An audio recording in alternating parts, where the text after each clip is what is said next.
From this little alvin, just an inch or so in length, to this, a full-grown male salmon over 36 inches long.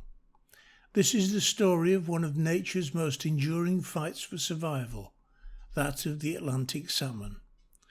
Once common in our rivers and named by the Romans Salmo salar, or Salmon the Leaper, these fish, after millennia of breeding in our rivers, are now potentially at risk of extinction.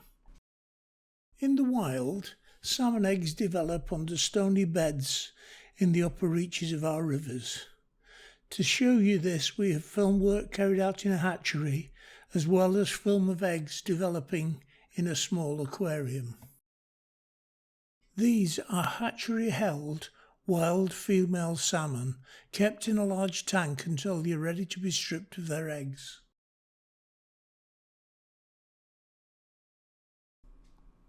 Let's start with hatchery staff, here carefully selecting a ripe hen salmon from the broodstock available.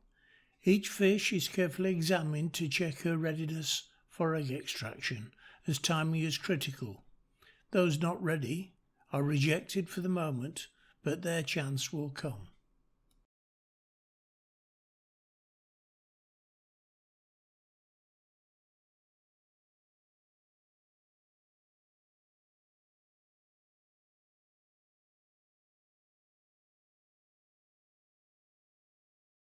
The selected fish is carefully carried to a nearby tank, containing water into which an anaesthetic has been added to put the fish to sleep. The eggs are stripped from the hen fish while she is still anaesthetised, by gently stroking her belly to encourage the eggs to come out as naturally as possible. They are not forced or squeezed out. That would risk damaging the fish as well as the precious eggs. What is not seen here is the obvious care taken of the fish during the whole process. It was clear to see that the hatchery staff really cared for and about these fish. Care must be taken to ensure that all the eggs are removed, as any left inside the fish may cause infection and potentially her death. Sadly, it is when the fish are on their eggs spawning that they are most vulnerable to poachers, who take the fish from the river and leave trails of eggs as they spill from the hens, providing a clue to the bailiffs that the fish are being stolen. The fish taken under these circumstances are of little value as food, but I suppose that people that buy them are unaware and probably just don't care. So much for protecting our environment when there is money to be made. We're showing the full process of stripping the eggs from this fish, so you can see just how many she will produce. On average, the number of eggs from each fish is about 800 for each pound of its body weight. Salmon have to produce these high numbers of eggs to ensure the survival of the species, as the great majority of the young fish produced will be lost to predation in the river, as well as many more in the vast ocean as they travel northwards. After stripping, the hen fish is measured, scale sample carefully taken, and an identity tag injected at the base of the dorsal fin, before finally cutting away a small fin sample for analysis. She is then returned to the holding tank to recover. She might be lying on her side and be very hollow-bellied, but she is still breathing, and after a while will recover, regain her shape, and be released back into the river from which she was borrowed. The harvested eggs need to be fertilised, so milt is extracted from a cock salmon and added to the bowl of newly won eggs. After the milt is added, it is gently mixed into the collected eggs. It is amazing that so little milt is needed to fertilise so many eggs, but remember that in their natural habitat the eggs will be being laid in fast-flowing water, but the potency of the milt is such that on contact with an egg it is fertilised instantly. At this stage no water has been added to the mix. When the mixing is complete, water is carefully added to the mixture to wash away any unwanted impurities. The mixture is gently rocked to and fro to encourage the mixing. The water is then delicately poured from the bowl, ensuring that no eggs are lost. This process is repeated until the draining water runs clear, confirming that all the impurities have been washed away. The eggs are now ready to be put into the incubation unit, where a constant supply of cold aerated water is passed over the eggs until they hatch.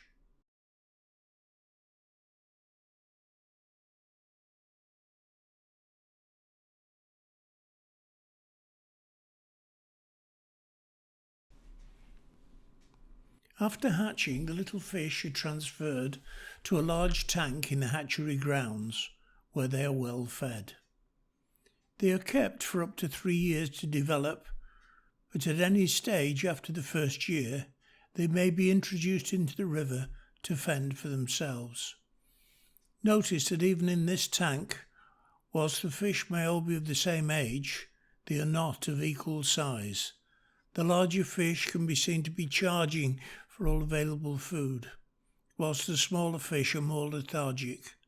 And so it will be in the river. Survival of the fittest.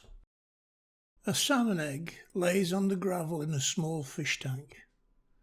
Soon the developing eyes begin to show through. Then the mouth parts and eventually the outline of a tiny fish is visible.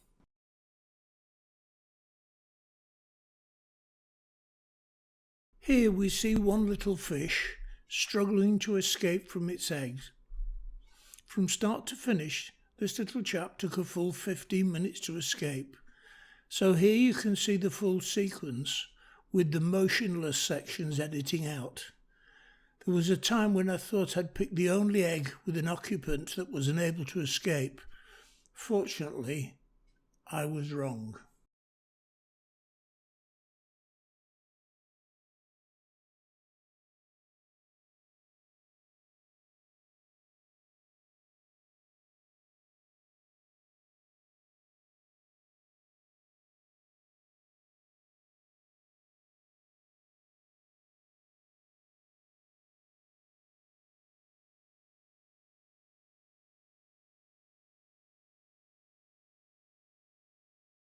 The large orange sac, which hangs below the newly emerged tiny body, is called the yolk sac.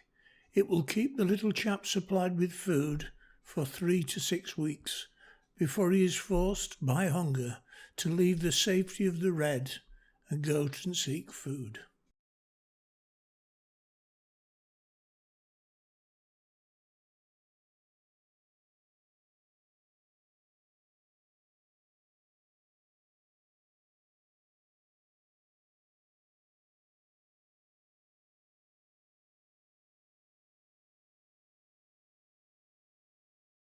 More escapees and their struggles to escape their eggs.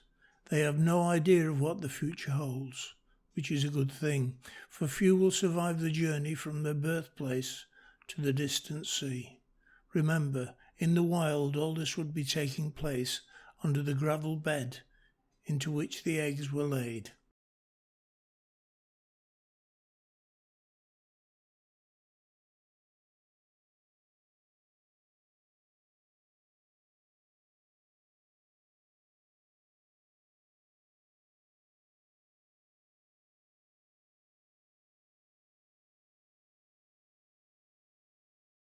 Once the contents of the yolk sac have been absorbed, the little fish emerge as fry, to swim freely in the open river water and seek their food, whilst constantly having to avoid their many predators.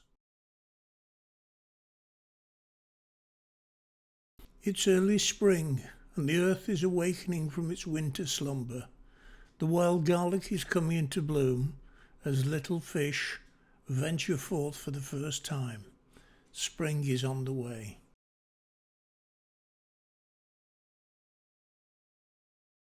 This could be the bed of any salmon river. It looks barren and void of any food for the little fish. Yet below this stone, it teems with life. These little Japs are really taking their lives into their own hands, so to speak. Here in the open without cover, they are vulnerable to the kingfisher as well as the several other fish-eating birds. They will be lucky to survive. Having put on weight and grown to perhaps 4 inches in length, parr are here seen holding station whilst awaiting food to be delivered direct by the current, or darting hither and thither to grab little tidbits before the others beat them to it. Note the vertical camouflage lines that have developed on their sides. Here is a magnificent hatch of fly, meals on wings for our little parr. The flies are seeking mates and the females are depositing their eggs onto the water. The fish will eat the emerging flies as they rise through the water column, as well as the females depositing their eggs. This little bird is a dipper, an industrious little fellow that walks along the river bed, seeking out its food from the many insects that hide there. Always a joy to see. Timid and difficult to approach, but well worth taking your time to watch for a while. A real little bundle of joy. Industrious and always busy.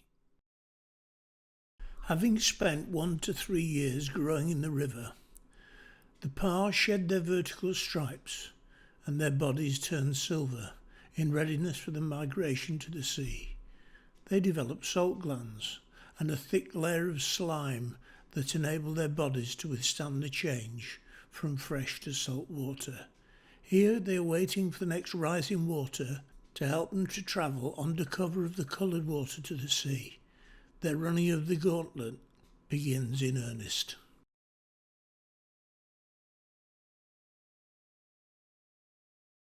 The river, and the many predators it supports, runs along the valley bottom towards the distant sea.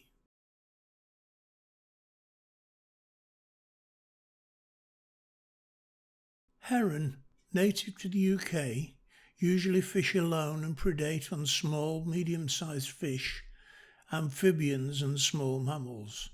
They are not normally considered to be damaging to our fisheries and are seen regularly standing as still as statues in and around our waterways, waiting for some poor unsuspecting snack to come within range of their lightning-quick bills. The distinctive silhouette of a cormorant drying its wings. There are 2 closely related species of cormorant, the native, mostly marine, and the relatively recently arrived continentals that favour inland locations.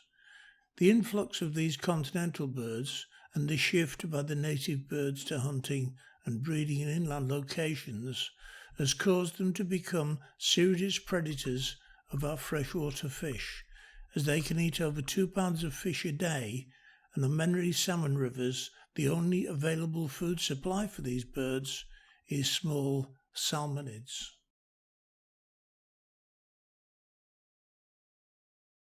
Our smolts also run the gauntlet of goosanders, saw-billed fish-eating ducks. In Wales alone there are over 1,000 breeding pairs, and broods can be up to 10 chicks, each eating around 10 ounces of fish a day, totalling around 6.5 pounds, roughly the equivalent of 120 parr. The river estuary, and our little adventurer's first taste of the sea's salty water. Here another great danger awaits: seals.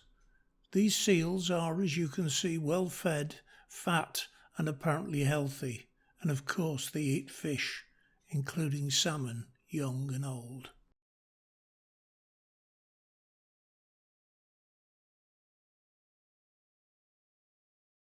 At last, the sea, the target of our migrating smolt. It marks the start of the next leg of their great adventure. I hope that the many windmills being built along our coastline may eventually form a giant artificial reef around which shrimps, crabs and other crustaceans will breed and provide a wealth of food for all our sea creatures. The salmon that survived the long journey from the river of their birth to the far North Atlantic where they fed and grew, returned to that same river to find a mate. It is believed that they locate their own river by its smell, each river having its own distinctive scent. When they find the estuary of their river, instinct demands that they leave the sea and start the journey to the very spot in that river into which they were born.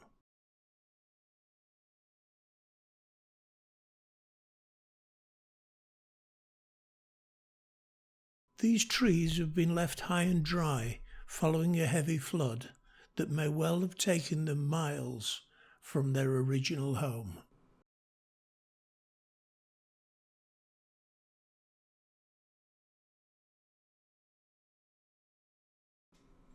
So much for the power of water. Here we see how the river changes following heavy rain. It has become a torrent, often carrying large items such as those whole trees off towards the sea. There is no easy passage for the fish, their progress is blocked by a weir. It is in these high flows, as the flow eases and the water colour clears, that the fish travel upstream. Here we can see a fish pass has been added to the centre of the weir to allow fish to progress upstream. The pass is laid at a gentle angle, enabling the fish to swim upstream with relative ease. A series of steps built into the riverbed help the fish jump from pool to pool until they reach the base of this natural weir. However, the height of the obstruction is too much for them to manage, so a fish pass has been added to the side of the weir. It too is built at an angle to allow the fish to swim upstream. The inside of the fish pass includes metal fins designed to create a water condition that enables the fish to make relatively easy progress. This fish, clearly unwell, managed to make it up that fish pass and is resting, waiting for the next rise in water, which will hopefully be enough to allow it to travel further upriver to the area where it intends to mate. Many would consider it a kindness to put such a fish out of its misery. Not so. It will complete its last journey and mate before succumbing to its sickness, which its young will not inherit, so its struggle will not have been in vain. Salmon rivers run low for much of the summer, so the salmon must be patient as they make their way upstream.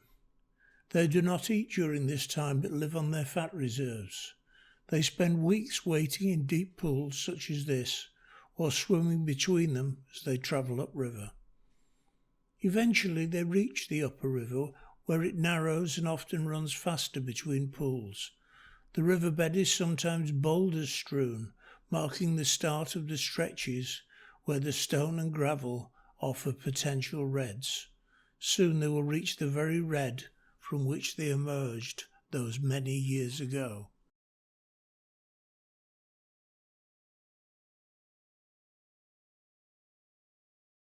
Here we see fish of all sizes attempting to jump the weir we saw earlier, when the depth of water flowing over it is far too shallow. When they discover the fish pass, their life will be made much easier. The smaller fish are brown trout and sea trout. It's time for them to mate as well. I've included this section to show the sheer determination of these fish to make their way upriver. Their mating urge is truly a force they cannot resist.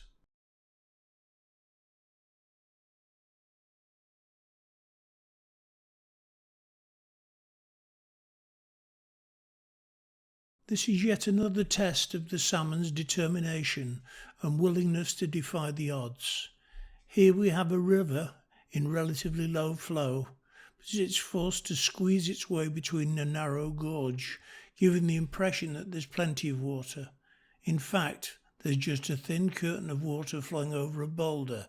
Still, they have to give it a go. Nature really is wonderful.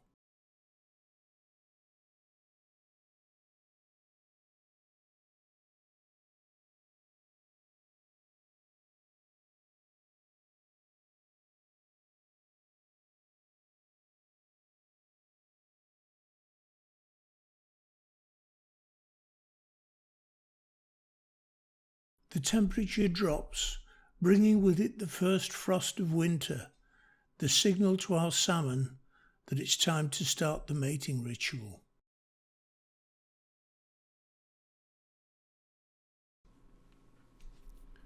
Not that bar of silver you are used to seeing on the fishmonger's slab, rather salmon in their full mating livery.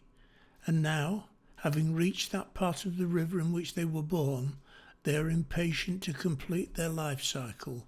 They must find a willing partner, complete the mating ritual, and then the vast majority of the cockfish will die of sheer exhaustion after staying on the red to protect the eggs that carry their genes. The henfish will endeavour to make it back to the sea. Some will, but most will succumb in their efforts. The fish that have developed the upturned lower jaw are the male or cockfish. This kype, as it is known, develops as the salmon progress upriver from the sea. The kype is used as a weapon to fend off other males and protect its eggs on the red from predation. Salmon are an iconic fish. They've been associated with this country since the Romans christened them Salmo salar, or salmon the leaper. Our neglect and apparent indifference to nature in general, and these fish in particular, is a human disgrace. They have neither fur nor feathers and are generally hidden from view. These fish should be a marker reflecting our success or otherwise in appreciating and conserving our environment. The very fact that such an iconic fish is potentially approaching extinction is a disgrace to those charged with the protection of our environment, as well as those that persist in abusing it. Please heed the cry for help of this amazing fish. Save our salmon.